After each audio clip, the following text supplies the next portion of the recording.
Kuinka monta pankkitiliä sulla pitäisi olla? Mä kuulen paljon neuvoja, missä joka jutulle pitää olla oma tili. Se on oikeasti sekavaa. Mitä vähemmän tilejä, sen helpompaa. Rahanhallinta kannattaa pitää yksinkertaisena. Ekaksi sulla on käyttötili, mihin rahat tulee ja mistä ne lähtee.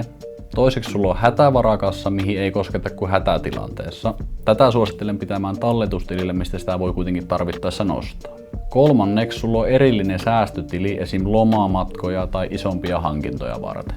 Eli yhteensä 3 tiliä ja sijoitukset tietenkin erikseen. Sitten vielä optiona 4. taloustili, jos rahat tuntuu sua polttelevan käyttötilillä. Mutta se on sitten ihan maksimi.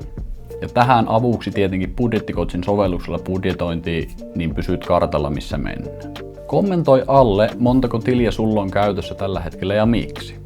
Ja ota budjetticoachi seurantaan, niin kuulet ensi viikon videolla vinkit, miten tilit kannattaa järjestellä yhteisessä taloudessa.